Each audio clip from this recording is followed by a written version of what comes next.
Hello everyone, मैं दीप चैटर्जी स्वागत करता हूं आप सभी को आपके प्यारे यूट्यूब चैनल चैटर्जीज एजुकेशन में। आज हम लोग क्लास 12 फिजिक्स का इलेक्ट्रिक चार्जेस एंड फील्ड का सेकंड वीडियो लेके आए हैं और इस वीडियो को हम लोग शुरुआत करने वाले हैं कंजर्वेशन ऑफ चार्ज से। अगर इससे पहले वाले टॉपिक्स आप लोगों ने अभी तक नहीं देखा है तो प्लीज़ जाइए, डिस्क्रिप्शन में लिंक दिया हुआ है, उसको जाके पहले देख के आइए, फिर इस वीडियो में आइए और इस वीडियो को लास्ट तक देखिएगा। पहले सिर्फ व्यूज़ बढ़ाने के लिए प्लीज़ मत देखिए, अभी कैंसिल कर दीजिए। अगर देखना है तो पूरा कॉपी पेन लेके मेरे साथ पढ़ने बैठिए, सीरियसली बैठिए, कॉपी पेन अभी लग जाके वीडियो को पॉज करके कॉपी पेन लेके आइए, फिर जाके वीडियो को पूरा देखिए, एंड तक देखिए, तभी आप लोगों को पूरा का पूरा फ़ायदा मिल पाएगा। नहीं तो कोई फ़ायदा नहीं है वीडियो को बस यहाँ तक देखने के लिए, ठीक है। अगर आप यहाँ तक देख के ये सोच रहे हैं कि बाद में देख लूँगा तो दिस मतलब ये सही चीज़ नहीं है। आप लोग अभी देखिए, क्योंकि जब वीडियो को क्लिक कीजिए तभी देखिए पूरा का पूरा वीडियो, ठीक है। चलिए शुरू करते हैं हम लोग कंजर्वेशन ऑफ चार्ज से। आप लोग टॉपिक लिखिए कॉपी में, कंजर्वेशन ऑफ चार्ज। तो ये वर्ड है कंजर्वेशन ऑफ चार्ज का। ये वर्ड जो है कंजर्वेशन, इस वर्ड से आप लोग पहले से बहुत ज़्यादा वाकिफ़ हैं, बहुत ही कॉमन है ये वर्ड आप लोगों के लिए, क्योंकि क्लास 10 से आप लोग ये वर्ड को देखते हुए आ रहे हैं। Conservation of energy, conservation of mass, conservation of this and conservation of that, तभी हम लोग पढ़ेंगे कंजर्वेशन ऑफ चार्ज। मीनिंग इसका पता ही होगा कि चार्ज क्या रहता है, कंजर्व्ड रहता है, मतलब वो कांस्टेंट रहता है, वो चेंज नहीं होता है। या फिर हम लोग बोल सकते हैं कि जैसे कि हम लोग बोलते हैं कंजर्वेशन ऑफ मास में कि मास can neither be created nor be destroyed and इसका व्हाटएवर जो भी हम लोग बोलते हैं, वो आप लोग इसमें भी सेम चीज़ बोल देना है कि charge can neither be created nor be destroyed, it can only transferred from one body to another body. But हम लोग वो डेफिनेशन नहीं देखेंगे, हम लोग कुछ और देखेंगे हटके, कि कहता है कंजर्वेशन ऑफ चार्ज कहता है कि एक आइसोलेटेड सिस्टम में टोटल जो चार्ज रहता है वो कांस्टेंट रहता है। अब आइसोलेटेड सिस्टम क्या होता है, आप लोग क्लास 11 के अगर थर्मोडायनेमिक्स चैप्टर पढ़ चुके हैं तो आप लोगों को पता होगा आइसोलेटेड सिस्टम। फिर भी मैं एक बार फिर से क्विक रिवीजन करा देता हूँ कि आइसोलेटेड का मतलब यहाँ पे क्या कहना चाह रहा है। तो यहाँ पे कहना चाह रहा है इस कंजर्वेशन ऑफ चार्ज से कि कोई अगर आइसोलेटेड सिस्टम है तो उस आइसोलेटेड सिस्टम के लिए टोटल चार्ज क्या रहता है, कंजर्व्ड रहता है। टोटल चार्ज क्या रहता है, कंजर्व्ड, या फिर बोल सकते हैं कांस्टेंट रहता है। सीधा भाषा में क्या बोलेंगे, कांस्टेंट रहता है। अभी बात करते हैं आइसोलेटेड सिस्टम का। आइसोलेटेड सिस्टम मतलब ऐसा सिस्टम जिसको हम लोग बाहर से ना चार्ज दे रहे हैं ना अंदर उस पर कोई चार्ज जा सकता है। ऐसा कोई भी सिस्टम, कोई मान लीजिए इस पर हम लोग स्टडी कर रहे हैं, ठीक है, इस पर स्टडी कर रहे हैं। अब इस पर हम लोग कोई दूसरा बॉडी कॉन्टैक्ट में नहीं लाए हैं, ठीक है। अब इसको हम लोग अगर ऐसे हिलाएंगे, कुछ भी करेंगे तो इसमें जितना चार्ज पहले था बाद में भी उतना ही चार्ज रहेगा। मतलब इसको अगर किसी और बॉडी से सर टच नहीं करवाते हैं और इसको मेटल का कंडक्टर नहीं बनाते हैं, इसको इंसुलेटर है मान लीजिए, ये सब इसका वाल मान लीजिए क्या है, इंसुलेटर है, मतलब चार्ज बाहर अंदर नहीं हो सकता। तो हम लोग इस चार्ज को, इस सिस्टम को कुछ भी कर ले, हिला ले, डुला ले, कुछ भी कर ले, इसके अंदर जितना टोटल चार्ज है वो फिक्स्ड रहेगा, ये चेंज नहीं होगा। तो ऐसा चीज़ जिसमें transfer of charges not allowed throughout its boundaries is known as was isolated system. तो आइसोलेटेड सिस्टम का टोटल चार्ज क्या रहता है, कांस्टेंट रहता है। बस यही कहता है कंजर्वेशन ऑफ चार्ज। आप लोग लिख सकते हैं the total charge of an isolated system is constant. इस तरह से आप लोग सजा के भी लिख सकते हैं इसको। चलिए एग्जांपल में हम लोग देख लेते हैं एक बार फिर से, इसी चीज़ का एग्जांपल देख लेते हैं और कुछ क्वेश्चंस भी बना लेंगे हम लोग। तो मान लीजिए कोई बॉडी है, ऐसा कोई बॉडी है मान लीजिए। अब इस बॉडी में बहुत सारा चार्जेस है, n नंबर ऑफ चार्जेस है। कितना, n number of charges, n charges है। क्या क्या चार्जेस है, मान लीजिए Q1 है, Q2 है, Q3 है, डॉट डॉट डॉट डॉट, ऐसा बहुत सारा है, Qn तक है, Qn है ये, Qn, ठीक है। अभी इसी बॉडी को हम लोग क्या कर रहे हैं, ऐसे ये आइसोलेटेड सिस्टम है, मतलब इसका बाउंड्रीज सील्ड है, बाउंड्रीज आइसोलेटेड है। चार्ज इससे बाहर अंदर नहीं हो सकता, अंदर में ही चेंज हो सकता है। अंदर में ये Q1 यहाँ पे आ सकता है, Q1 यहाँ पे जा सकता है, कुछ भी हो सकता है अंदर में। अंदर का कहानी चेंज हो सकता है। मान लीजिए यहाँ वाला चार्ज Q1 है, बाद में इसको हिलाए डुलाए हम ऐसे कुछ सेक कर दिए, तो ये बाद में कुछ क्या हुआ, आफ्टर भूकंप, आफ्टर सेकिंग ये कुछ ऐसा बन गया। सेम साइज का, ये बड़ा नहीं हुआ है, फिगर में हो सकता है आपको बड़ा दिखे। अभी यहाँ पे मान लीजिए कुछ Q1 आ गया, dot dot dot dot dot dot dot, यहाँ पे हो गया Q3, Q2, Q1, मतलब पोजीशन चेंज हो सकता है। यहाँ पे अगर मान लीजिए 2 कूलम का चार्ज है, चार्ज का यूनिट 2 कूलम होता है। पहला वीडियो आप लोग मैं उम्मीद करता हूँ आप लोग देख चुके हैं। तो पहला यहाँ पे मान लीजिए 2 कूलम है, फिर 3 कूलम है, 4 कूलम है, यहाँ पे मान लीजिए पहले यहाँ पे 2 कूलम है, यहाँ पे 3 कूलम है। तो अलाइनेशन चेंज हो सकता है, मतलब उसका पोजीशन चेंज हो सकता है, पर ये टोटल चार्ज क्या रहेगा इस आइसोलेटेड सिस्टम का सेम रहेगा।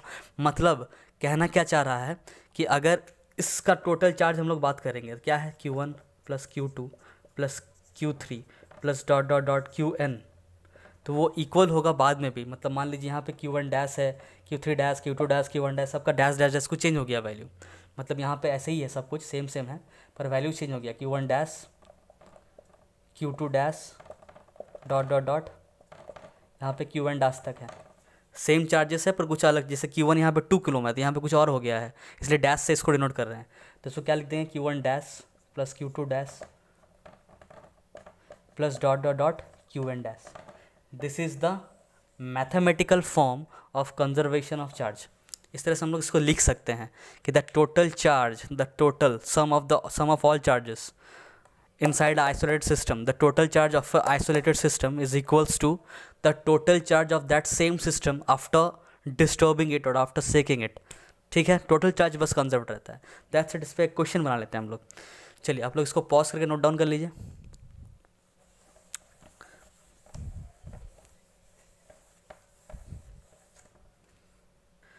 तो ये रहा क्वेश्चन। पहले की एक आइसोलेटेड सिस्टम है, पहले से था, उस पर पहले चार्जेस 1 2 3 4 मान लीजिए 4 चार्जेस है इसमें, +1 कूलम का, -3 कूलम का, +2 कूलम का, -4 कूलम का।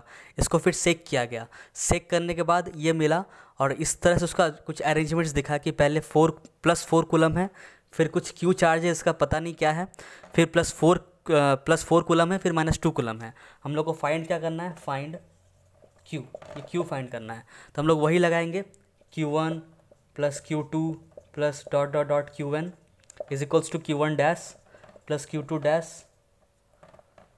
Dash plus dot dot dot Qn dash. यही चीज़ करना है। पर यहाँ पे नंबर ऑफ n क्या है, नंबर ऑफ चार्जेस, जो कि यहाँ पे कितना 1 2 3 4, तो 1 2 3 4 मतलब 4 तक ही जाएंगे। तो +1 कूलम, जब हम लोग प्लस करेंगे तो साइन को नज़र में रखते हुए, साइन को हम लोग कंसिडर करेंगे, मतलब तो +1 -3 +2 -4, यही हो जाएगा इसके केस में, +1 -3 +2 -4। फिर ये इक्वल होगा किसके, +4 प्लस Q। अभी इसको हम लोग प्लस में ही लेंगे, अगर इसको नेगेटिव आना होगा तो खुद से आ जाएगा। फिर +4 -2। चलिए सॉल्व करते हैं इसको। +1 +2 +3 और -3 0, बचा सिर्फ -4। इसको आप लोग सॉल्व कीजिएगा, कितना आएगा, -4 इक्वल्स टू 4 + 4 8, 8 - 2 6, मतलब आ जाएगा Q + 6। तो यहाँ से Q कितना आ जाएगा, -4 -6, जो कि आएगा -10 कूलम। मतलब ये Q जो यहाँ पे दिख रहा है कितना आ जाएगा, -10 कूलम। देख लीजिए, -4 इक्वल्स टू Q + 6, ये -4 आया था इक्वल्स टू Q, और +6 कैसे, 4 + 4 8, 8 - 2 6, तो +6 आया। Q इक्वल्स टू -4 और -6, तो कितना आएगा, -10, तो -10 कूलम हो जाएगा। मतलब यहाँ पे जो Q था ये एक्चुअली कितना है, -10 कूलम का है। This is our answer. इस तरह से इसका क्वेश्चन 1 नंबर में आ सकता है या फिर 2 नंबर में आ सकता है। 2 नंबर में उम्मीद करता हूँ नहीं आएगा, 1 नंबर में सवाल पूछ सकता है, आप लोग बना सकते हैं इसको। चलिए बढ़ते हैं नेक्स्ट टॉपिक की ओर, जो कि है क्वांटाइजेशन ऑफ चार्ज। मैं मिटा रहा हूँ उसको, आप लोग पॉज करके नोट कर लीजिए।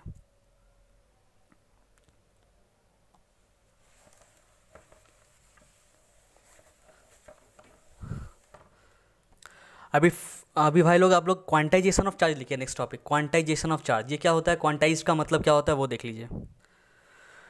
तो बच्चा क्वांटाइजेशन का मतलब होता है ऐसा कोई भी चीज़ जो कि हम लोग को गोटा गोटी मिले, समथिंग जो कि क्या मिले, गोटा गोटी मिल जाए। गोटा गोटी का मतलब क्या होता है, मतलब कोई चीज़ जो पूरा हो या फिर कोई चीज़ जो फिक्स्ड हो। फिक्स्ड होना ये सही नहीं है, जैसे 2 kg 3 kg भी फिक्स्ड है। फिक्स नहीं जिसको हम लोग नंबर्स में, मतलब इंटीजर्स में बोल सके, इंटीग्रल वैल्यूज़। पर आप लोग इस वर्ड को ज़्यादा समझ पा रहे हैं अच्छा से, जो कि गोटा गोटी हो। जैसे मैं इस मार्कर का अगर बात करूं कि जो मार्कर है, मैं आपसे पूछूं कि कितना मार्कर है, 1, फिर 2 मार्कर, फिर 3 मार्कर, मतलब हमेशा क्या हो रहा है, इंटीग्रल वैल्यूज़ दे रहा है 1 2 3 4 इस तरह से। कभी ऐसा नहीं हो सकता कि 1.5 मार्कर लेके आओ, 3.5 पौने 4, ऐसा मार्कर नहीं हो सकता कभी। मतलब जब भी होगा गोटा गोटी वाला नंबर्स होगा। तो ऐसा कोई भी चीज़ जो गोटा गोटी हो उसको क्या बोलते हैं, क्वांटाइज्ड। क्या बोलते हैं, क्वांटाइज्ड। ठीक है, तो चार्ज जो होता है वो क्वांटाइज्ड होता है। क्यों क्वांटाइज्ड होता है चार्ज, क्योंकि चार्ज जो होता है वो इलेक्ट्रॉन से बनता है। मतलब कोई भी बॉडी है, उस बॉडी में अगर मान लीजिए एक इलेक्ट्रॉन है और एक प्रोटॉन है, हम लोग डिटेल्स में समझते हैं इस चीज़ को, आप लोग इसको नोट डाउन कर लीजिए। हो गया, ये क्वांटाइज का डेफिनेशन था कि क्वांटाइज का मतलब होता क्या है, इस वर्ड का मतलब। तो समझते हैं एक चीज़ को कि ये कोई बॉडी है, इसमें एक प्रोटॉन है जो कि क्या होता है, पॉजिटिवली चार्ज्ड, एक इलेक्ट्रॉन है नेगेटिवली चार्ज्ड। तो इस बॉडी में टोटल चार्ज कितना है, 0। टोटल चार्ज कितना है, 0। तो इस बॉडी में कोई चार्ज नहीं है। अभी मान लीजिए 2 प्रोटॉन है और 2 इलेक्ट्रॉन है, तब भी कितना होगा, neutral.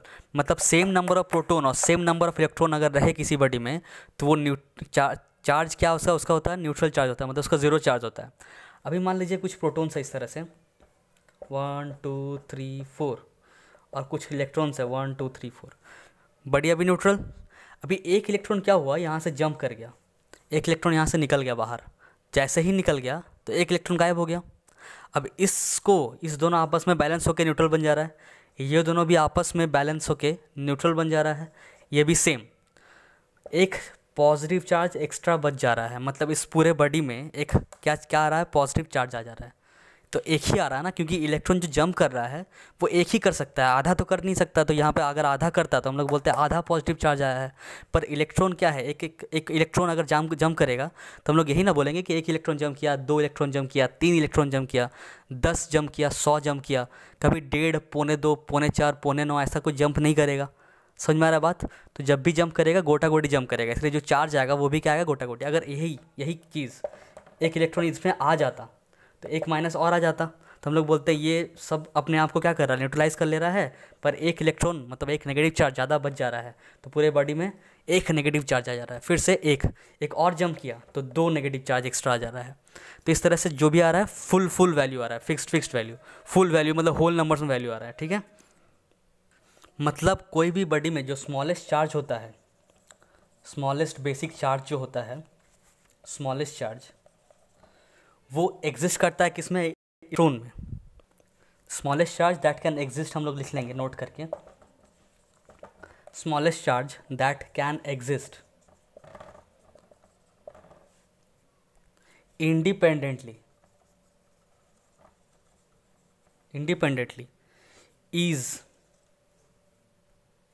is charge on an electron।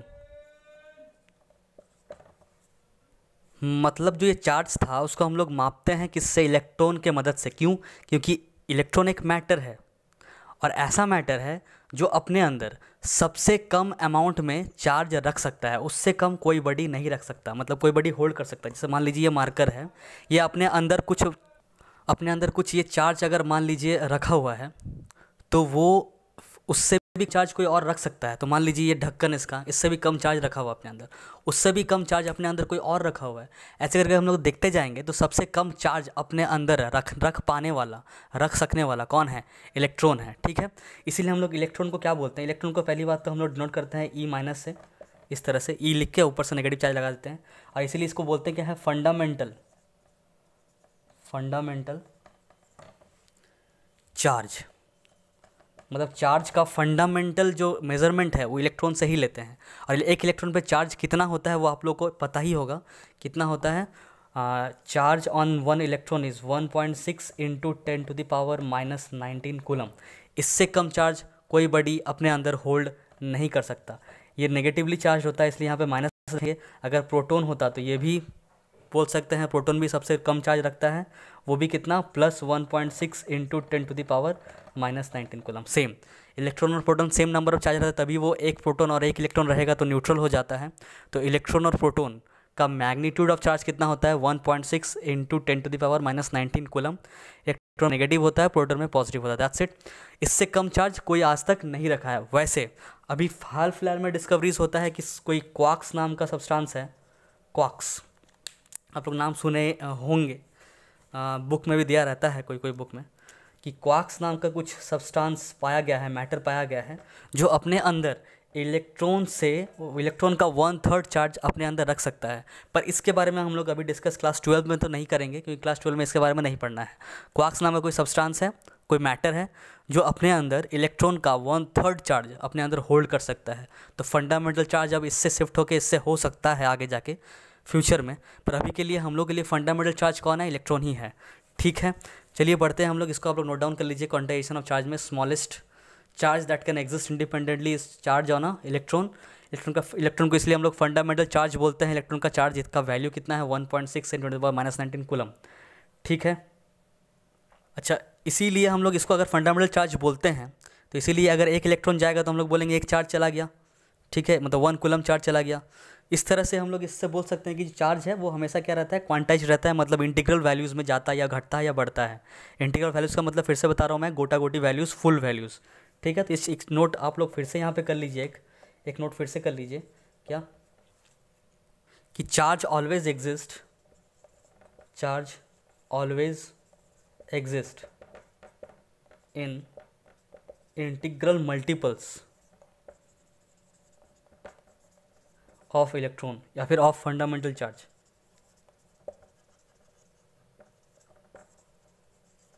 Fundamental charge का ही इंटीग्रल मल्टीपल्स में कोई भी चार्ज एग्जिस्ट करता है। कैसे, वो चीज़ मैं फिर से बता रहा हूँ, आपको समझा रहा हूँ, मैं इसको मिटा रहा हूँ। आप लोग पॉज करके वीडियो को नोट डाउन करते रहिएगा। इसको भी नोट डाउन कर लीजिए, इसको भी मैं मिटा ही देता हूँ।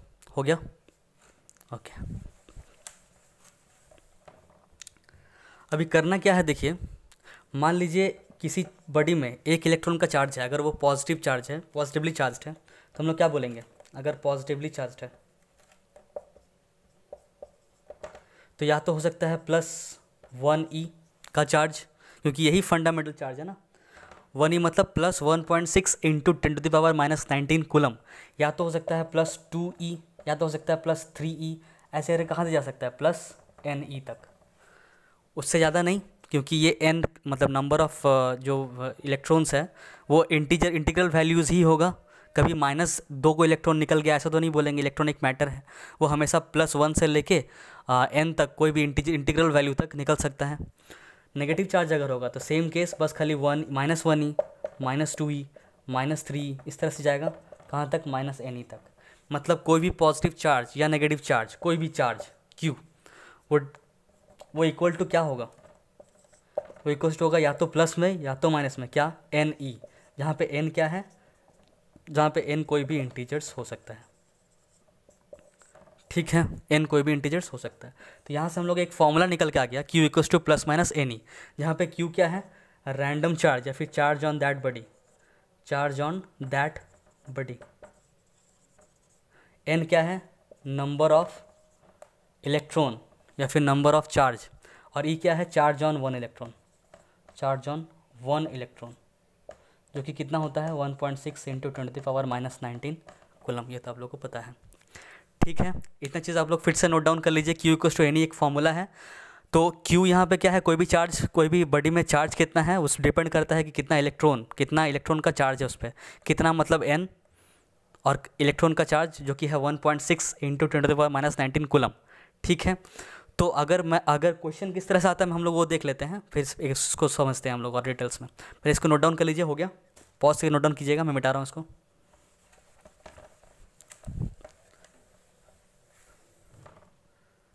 अभी हम लोग देख लेंगे क्वेश्चन इस चीज़ पे, क्वांटाइजेशन ऑफ चार्ज पे क्वेश्चन किस तरह का पूछा जाता है। तो लिखा हुआ है यहाँ पे, can a body hold a charge of 16 × 10⁻19 coulomb. क्या कोई बॉडी इतना चार्ज को होल्ड कर सकता है अपने अंदर? तो हम लोग क्या करेंगे, ये चार्ज है, चार्ज यही गिवन है, तो Q इक्वल्स टू ne लगा देंगे हम लोग। Q इक्वल्स टू ne, जहाँ पे Q क्या दिया हुआ है? ये दिया हुआ है 16 × 10⁻19। E का वैल्यू हम लोग को पता है 1.6 × 10⁻19। अब इस दोनों को सॉल्व करके हम लोग n का वैल्यू निकाल लेंगे। n का क्या निकालेंगे? वैल्यू निकालेंगे। जैसे ही n का वैल्यू निकलेगा, अगर n का वैल्यू एन का वैल्यू अगर इंटीजर्स में आ गया, इंटीजर्स में आ गया तो हम लोग का आंसर क्या होगा, येस होगा। ठीक है, मतलब एक बॉडी इतना चार्ज होल्ड कर सकता है, मतलब उसमें कुछ फिक्स नंबर ऑफ इलेक्ट्रॉन्स गया है। मतलब मैं अगर कहूँ कि यहाँ से मार्कर, इस स्क्रीन से मार्कर 1 मार्कर गया पॉसिबल है, 2 मार्कर गया पॉसिबल है, अगर आंसर आया 3 मार्कर गया तब भी पॉसिबल है, 100 मार्कर गया पॉसिबल है। अगर मैं बोलूँ 1.5 मार्कर गया, क्या आप बोलिए मान सकते हैं क्या? क्योंकि 1.5 मार्कर पार हो ही नहीं सकता। उसी तरह से एन इंटीजर्स के अलावा कुछ और आ ही नहीं सकता। अगर कुछ और आ रहा है इसका मतलब ये जो चार्ज दिया हुआ है ये गलत दिया हुआ है, मतलब इतना चार्ज कोई बॉडी होल्ड कर ही नहीं सकता। ठीक है, मतलब Q दिया हुआ रहेगा, E दिया हुआ आप लोगों के पास ऑलरेडी है, N अगर निकाल लेंगे N का वैल्यू, N का वैल्यू निकालने के बाद अगर वो वैल्यू इंटीग्रल वैल्यू नहीं होता है, गोटा गोटी फुल वैल्यूज़ नहीं होता है, तब वो आंसर क्या होगा, नो, ये चार्ज वो बॉडी होल्ड नहीं कर सकता। और अगर इंटीजर्स में आता है तो हम लोग क्या बोल देंगे, येस बोल देंगे। देखते हैं इस क्वेश्चन में क्या होता है। Q equals to N E, तो यहाँ से हम लोग कर लेंगे N equals to Q by E. Q दिया हुआ है 16 इंटू 10⁻⁻19, E दिया हुआ है 1.6 इंटू 10⁻⁻19, 10⁻⁻19 10⁻⁻19 कैंसिल, बचा 16/1.6, पॉइंट हटा इंटू 10, 16 कैंसिल तो आ गया 10।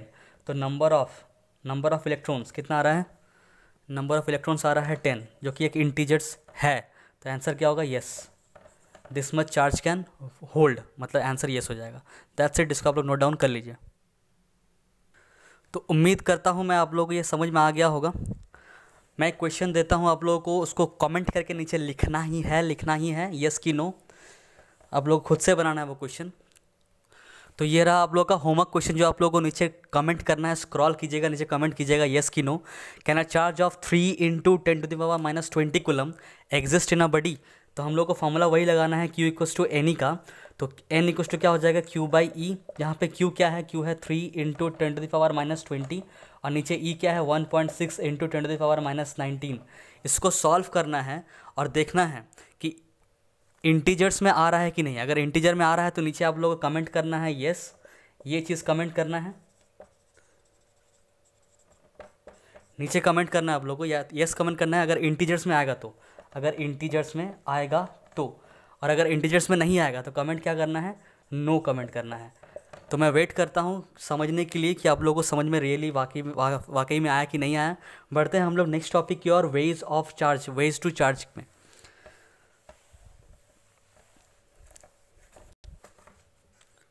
वेज टू चार्ज में हम लोग किस तरह से किसी बॉडी को चार्ज कर सकते हैं उस पर डिस्कशन करेंगे। जैसे कि कुछ मेथड चार्ज करने का, जो फर्स्ट मेथड होता है वो है bye conduction method, bye conduction. जो सेकंड मेथड होता है वो है हम लोग का बाय इंडक्शन।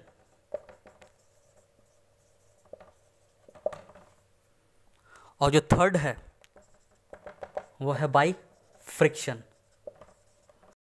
तो डिस्कस करते हैं हम लोग शॉर्ट ब्रीफली हर एक मेथड को, किस तरह से हम लोग चार्ज कर सकते हैं किसी भी बॉडी को इस तीनों मेथड से।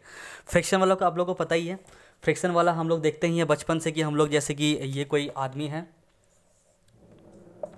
क्या बना दिया मैंने, इसका कुछ बाल है यहाँ पे, और ये अपना एक पेन लेके यहाँ पे ऐसे ऐसे कुछ रगड़ रहा है। उसके बाद उस पेन को इस तरह से यहाँ पे रख दिया, और इस जैसे ही रखा यहाँ पे कुछ छोटा छोटा ड्रॉप इस पेपर्स है, तो वो पेपर क्या हो जाता है, अट्रैक्टेड हो जाता है टुवर्ड्स द पेन। इस तरह से पहले क्या किया, अपने बाल पे ऐसे ऐसे रगड़ा और फिर ऐसे करके यहाँ पे रखा, तो ये पेपर्स क्या हो गया, अट्रैक्टेड हो गया उस पेन की ओर, क्योंकि वो पेन फ्रिक्शन के वजह से क्या हो गया था, चार्ज हो चुका था। तो चार्ज बाय फ्रिक्शन तो हम लोग बचपन से देखते ही आए हैं, हम लोग बाल में ये सब करके हम लोग देखते हुए आए हैं। तो ये चीज़ हम लोग डिस्कस नहीं करेंगे, ये चीज़ आप लोग बचपन से देखे हैं। हम लोग डिस्कस करते हैं बाय कंडक्शन और बाय इंडक्शन वाला मेथड को। चलिए शुरू करते हैं पहले बाय कंडक्शन वाला।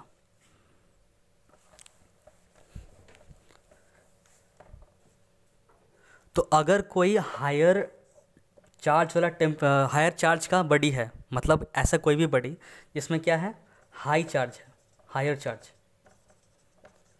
और एक और बॉडी है जो कि है उसके साथ सटा हुआ और वो लोअर चार्ज बॉडी है, lower charged body.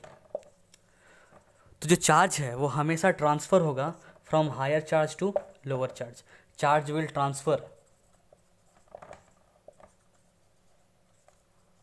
From higher to lower on contact, if मतलब जब कॉन्टैक्ट में आएगा तब।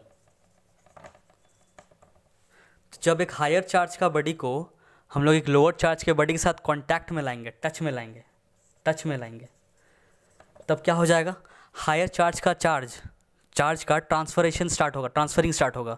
ये हायर चार्ज वाला बॉडी ट्रांसफ़र करेगा अपना चार्ज लोअर बॉडी को। जैसे कि एग्जांपल लेते हैं जैसे कि मान लीजिए एक बॉडी है जिसमें कुछ नेगेटिव चार्ज ज़्यादा है, एक्सेस ऑफ नेगेटिव चार्ज है, और एक बॉडी है उसके साथ टच में किया हुआ है, बॉडी ए में बहुत सारा negative charge, excess negative charge है, और बॉडी बी में ये न्यूट्रल है। तो थोड़ा देर बाद अगर इसको छोड़ दिया जाए इसी तरह से, थोड़ा देर बाद देखा जाएगा कि दोनों बॉडी क्या हो जाएगा, इसमें भी नेगेटिव चार्ज आ जाएगा। अगर दोनों बॉडी का मास सब कुछ सेम है, सब कुछ सेम है, तो फिर क्या होगा कि इस दोनों बॉडी का सेम चार्ज, अगर इसमें कुछ Q चार्ज था और इसमें 0 चार्ज था, थोड़ी देर बाद इसमें Q/2, इसमें भी Q/2 होगा। कब होगा ये सेम कब होगा, जब सेम मास होगा दोनों का, सब कुछ सेम होगा तब। ठीक है, तो ये था charge ways to charge by conduction method से। इतना ही था, इसको हम लोग डिटेल्स में नहीं पढ़ना है ज़्यादा कि कैसे होता है, क्यों होता है, बस इतना जानना है कि हायर चार्ज से लोअर चार्ज का ट्रांसफ़र होता है। अगर कोई हायर चार्ज का बॉडी किसी लोअर चार्ज के बॉडी के साथ कॉन्टैक्ट में, टच में रखा गया हो, तो चार्ज का ट्रांसफ़र होता है, और उसी को हम लोग बोलते हैं ways to charge by conduction method. Okay, आते हैं हम लोग नेक्स्ट मेथड में, बाय इंडक्शन।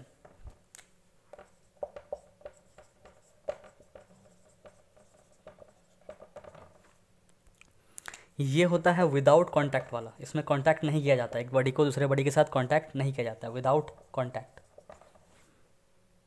कैसे करते हैं, एक डेमो देख लेते हैं इसका। मान लीजिए कोई बॉडी है इस तरह से, इसमें मान लीजिए बहुत सारा चार्जेस है, न्यूट्रल है पहले से ही, प्लस चार्ज भी है, माइनस चार्ज भी है। अभी क्या करेंगे, इसके सामने हम एक प्लस चार्ज वाला बॉडी लाएंगे, जो हाईली पॉजिटिवली चार्ज है। तो इससे क्या होगा, जैसे ही पास में लाएंगे तो इसमें जो नेगेटिवली चार्ज इलेक्ट्रॉन्स है, वो एक तरफ आ जाएगा इधर। क्यों? क्योंकि जितना ये पॉजिटिवली चार्ज जो मटेरियल है, वो इस नेगेटिवली चार्ज पार्टिकल्स को अपनी तरफ क्या करेगा, पोलराइज करेगा, मतलब खींच लेगा, अट्रैक्ट करेगा। क्यों? क्योंकि unlike charges attract each other. ठीक है, और एक तरफ क्या आ जाएगा, फिर बच क्या जाएगा, एक तरफ पॉजिटिव चार्ज बच जाएगा। और हम लोगों को पता है कि हम लोग पॉजिटिव चार्ज को क्या कर सकते हैं, ग्राउंडिंग कर सकते हैं, और ग्राउंडिंग करके पॉजिटिव चार्ज पूरा का पूरा, ग्राउंडिंग करने से क्या होता है, ग्राउंड से इलेक्ट्रॉन ट्रांसफ़र होके उतना ही इलेक्ट्रॉन ट्रांसफ़र होगा ऊपर की ओर, बॉडी की ओर, जितना यहाँ पे पॉजिटिव चार्ज दिख रहा है, और इस पूरे को क्या कर देगा, न्यूट्रल कर देगा। मतलब जैसे ही इस पार्ट को ग्राउंडिंग कर देंगे, तो ग्राउंड से इलेक्ट्रॉन ट्रांसफ़र होकर इस बॉडी में उतना ही नेगेटिव चार्ज आ जाएगा जितना पोलराइज्ड पॉजिटिव चार्ज है। तो इतना पार्ट फिर से क्या हो जाएगा, न्यूट्रल। जैसे ही इतना पार्ट न्यूट्रल हो जाएगा, हम लोग ग्राउंडिंग हटा देंगे, तो यहाँ पे क्या हो जाएगा, ज़्यादा से ज़्यादा हम लोग क्या दिखेगा, ये नेगेटिव चार्ज चारों तरफ बिखरा हुआ दिखेगा, जो कि ये बॉडी क्या बन गया, ये न्यूट्रल था पहले, अभी क्या बन गया, नेगेटिवली चार्ज्ड। तो इस तरह से हम लोग इंडक्शन से भी क्या कर सकते हैं, कोई भी बॉडी को पॉजिटिवली चार्ज या फिर नेगेटिवली चार्ज कर सकते हैं। देखिए इसमें टच नहीं हुआ, दूर से ही हम लोग बस लाएं, दूर से ही अट्रैक्ट होके इसमें क्या हो गया, पोलराइजेशन हो गया। उसके कारण जैसे ही ग्राउंडिंग कर दी, इलेक्ट्रॉन आके इतना पार्ट को क्या कर दिया, न्यूट्रलाइज कर दिया।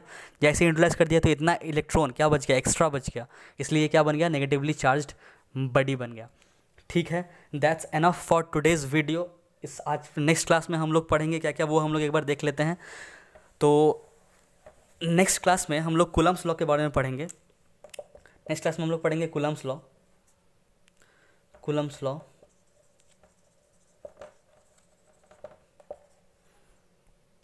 इसी का vector form of Coulomb's law, Coulomb's को वेक्टर फॉर्म में कैसे लिखते हैं वो पढ़ेंगे। तीसरा चीज़ पढ़ेंगे लिमिटेशंस क्या है इसका, कूलम्स लॉ का लिमिटेशंस क्या क्या है।